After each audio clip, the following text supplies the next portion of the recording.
Hello everyone, this is Dr. S.R. Pagare from K.J.Somaiya College of Arts, Commerce and Science, Kopargaon, and in this today's session of business communication, we will be dealing with non-verbal communication. So let's see what is non-verbal communication.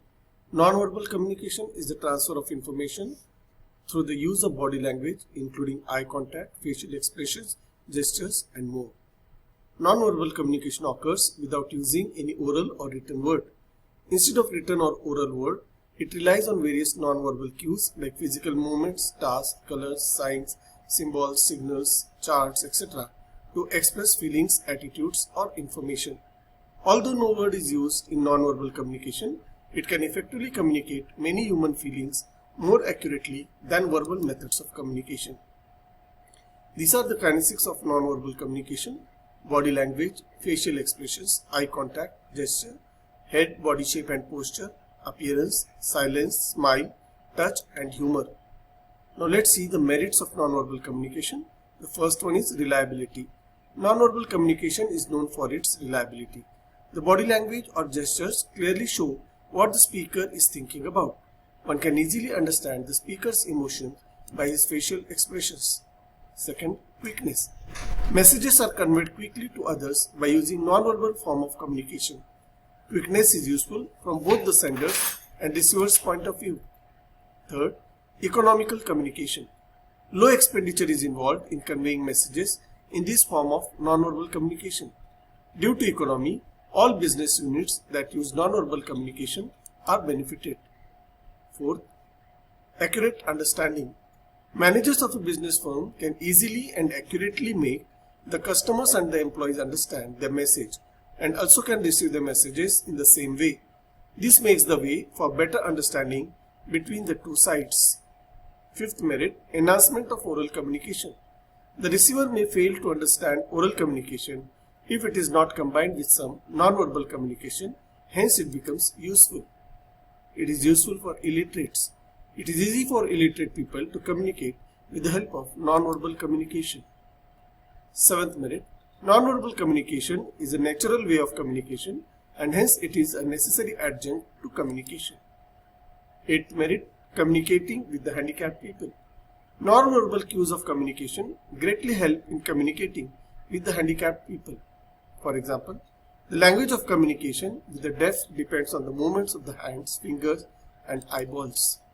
Ninth, communicating common message to all people. In some cases, non-verbal cues can effectively express many true messages more accurately than those of any other method of communication.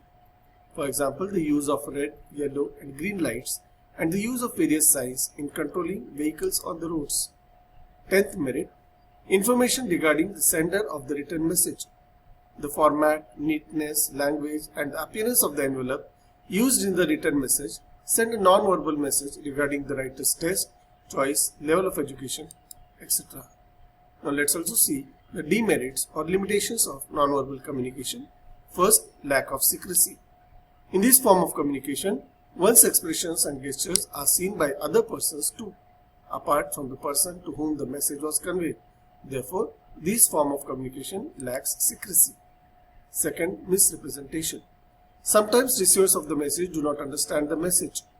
In such a situation, the gestures accompanying the message are misunderstood and thus the whole communication proves to be a waste. The receiver of the message may get confused in various situations. Third demerit of non-verbal communication is physical presence. This form of communication becomes successful when both the parties are present with each other. If it is not so, non-verbal form of communication cannot work properly. Fourth demerit, applicable only in brief messages. Non-verbal form of communication works correctly when small messages are to be conveyed.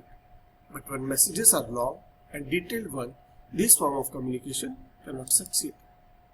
And the fifth demerit is it is difficult to study. The message conveyed through non-verbal communication is difficult to follow. One can understand the message correctly only when one knows the meaning of gestures.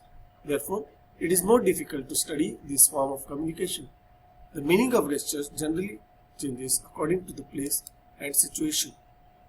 Sixth demerit is difficulty in collecting information.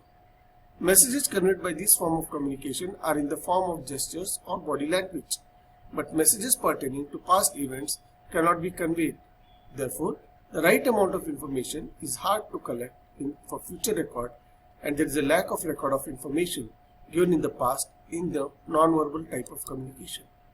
Seventh demerit is no proof. Non-verbal communication depends on expressions, feelings, gestures, etc. Hence, written proof is not possible to maintain in case of any dispute in future. The gestures or expressions can be recorded through videography, but it would be very expensive, and also this system is used only on special occasions only and might not be easily available every time during non-verbal communication.